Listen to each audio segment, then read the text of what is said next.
Alright, here we are everybody.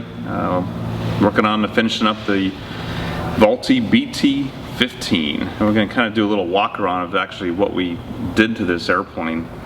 And kind of before we get into that, we can talk about what is a BT-15. A lot of people don't know what the airplane is. And of course during World War II they were training a lot of pilots, and they needed airplanes to advance pilots through training. And when you started out, you would start out flying a Stearman or an N3N, any of the PT airplanes, which were primary trainers. After that, you would graduate into basic training airplane, and that was the BT-13, BT-15 series of aircraft. They're both the same airplanes. A lot of people don't know what the difference is. The 15 had a bright 975, and the 13 had a 985. That's the only difference between the two airplanes. Other than that, it's the same exact airframe. And so they used these airplanes all through World War II to train a lot of pilots. They built a god-awful number of these airplanes. I think it's like 15,000 of these things that were built. It's just crazy how many were constructed. And of course, after the war, they just went for nothing. I think you could buy a BT-13 surplus in 1946 for like $400. But today, not that many of them around. Which is kind of sad. I would bet you there's probably less than, as far as flyers, maybe a couple of dozen that are airworthy. But this is an airplane that Kermit bought. It was bought as a flying airplane.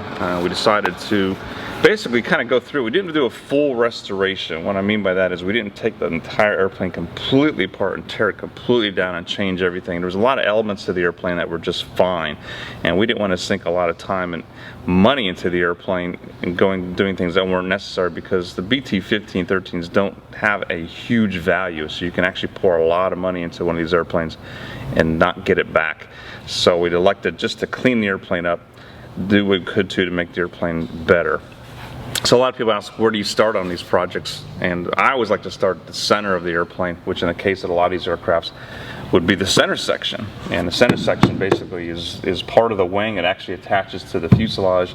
It's this portion right here, and that's what we started with. And the BT-13, this is the downfall of this airplane. The center section holds the fuel for the airplane. And most aircraft, there's three ways you can put fuel in the airplane. Either they had an aluminum tank that was bolted and strapped into the wing structure, or it was a rubber bladder that was actually also strapped in. But in the case of the BT-13, they went to a very strange thing. It's a wet wing, which means the structure of the wing itself is the tank, which is kind of what they use today on modern jet airliners. And the advantage of that, of course, is range, because it holds a lot more fuel. The disadvantage of it is it leaks, especially with the training airplane, with a lot of abuse and stuff.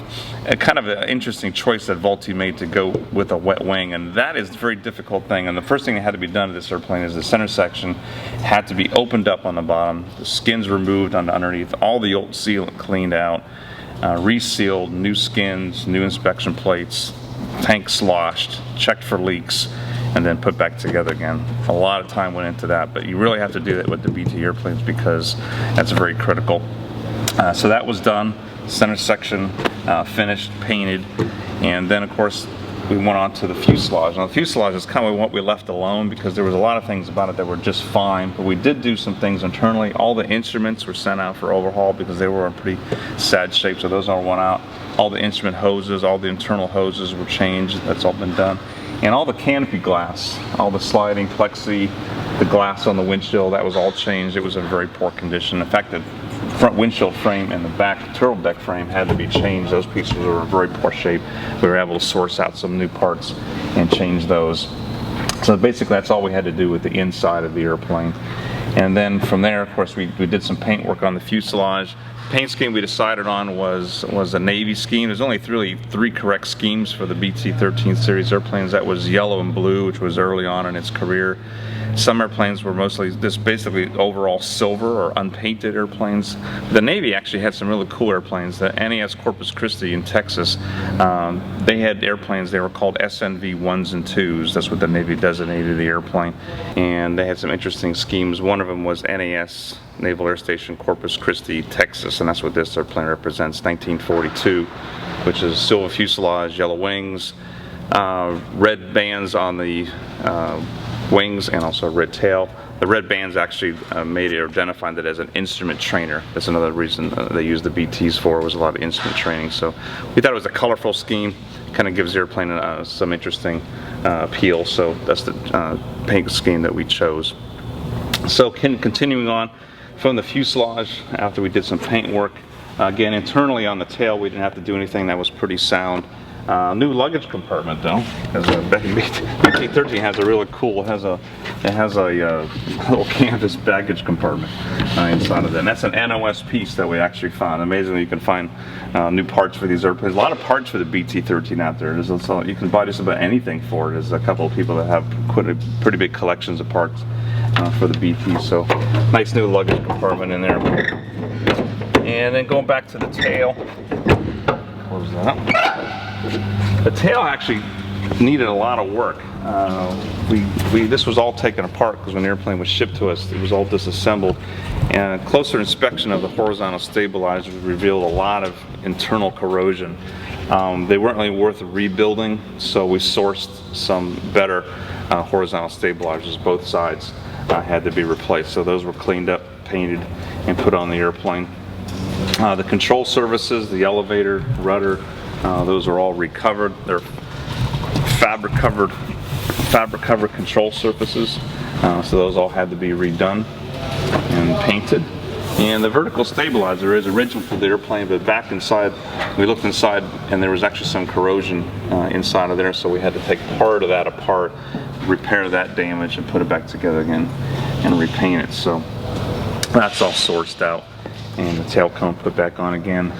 Stenciling, decals all in place, and of course the SNV2 identification on the tail. And so that's pretty much took the tail, finished up. The trim had to be, all the trim cables had to be redone. We had some issues with that, trying to get the trim cables back in. A lot of them were in bad shape, so we decided just to change all those so it would rig out a lot better.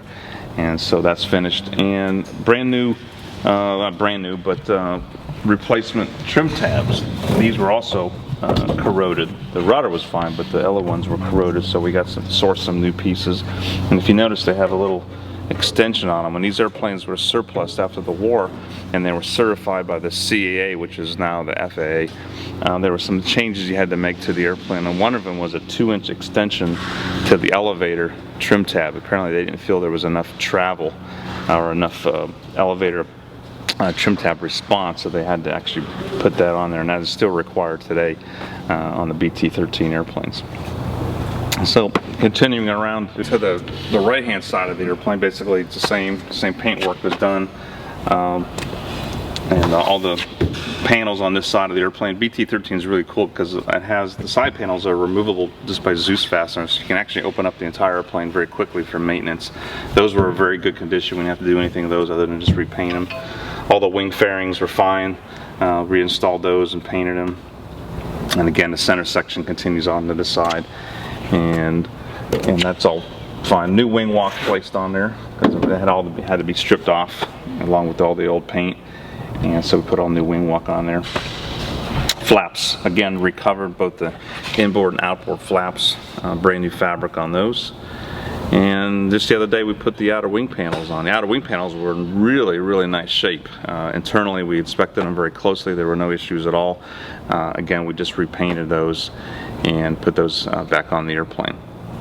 Ailerons had to be recovered. Aileron left one is sitting on the sawhorses over here with brand new fabric that's waiting to be installed. And both wingtips were also in pretty good condition, and it's a little bit of repair work had to be done to them, but basically in good shape. All right, coming up to the front of the airplane, the propeller was removed. It was kind of tired, so we sent it out and had it overhauled, had it anodized, and had it re-tipped to the Navy 3 color tips, which were kind of cool. The engine itself, it's not too bad. It has some time on it, but not too much time. I think it has about 550 hours on it. It still seems fine. We didn't want to spend the extra $20,000 to have a 975 overhauled, although you can still do that, but we feel that it still has some life in it, so we went through the engine. It's fine. Everything behind the engine, carburetor, magnetos, fuel pump, everything back there was sent out for overhaul. All the hoses behind the engine, all the connections, fuel lines, oil lines, everything, that was all changed. So that's all nicely done back there. Landing gear, basically in good shape. BT-15 is a fixed gear airplane, pretty simple, pretty stout. Tires and wheels are new. Brakes have to be adjusted, but those are all in pretty good shape. And new spark plugs. Again, we painted everything. The top cowling is OD, but the fractional side front cowlings are red, so that kind of ties in with the tail of the airplane, and also has a big 45 buzz number on the cowling. And so it's getting pretty close here. We got a couple things we have to do as far as antenna installation. The BT-15 had a huge antenna mast on it, but when I actually bolted this on here, I realized that something was kind of not right, and it's not the right antenna. Somebody actually cut it like 2.5 feet off of it, so I had to find an original mast, and so we have to put that on and run the antenna wire back. There's some internal things we have to do with the radio. There's a couple little electrical glitches on it that we have to sort out. But other than that, once we get that finished up, we should be able to pull it out here pretty soon and do some engine runs and see what else goes wrong. Because something else always goes wrong along the way. Hopefully the BT will behave itself. Pirate Coconut Head is hanging up in there, protecting the project as always. Although his right eye did fall out the other day, so we had to fix that. But anyways, excited about the airplane. It's one of my favorite aircraft. I always loved the BT-15. It doesn't get kind of the respect that the T6 gets. A lot of T6s around.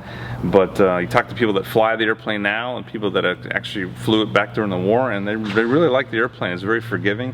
Has a lot of dihedral in the wing. Makes it a very stable aircraft. Big wide landing gear.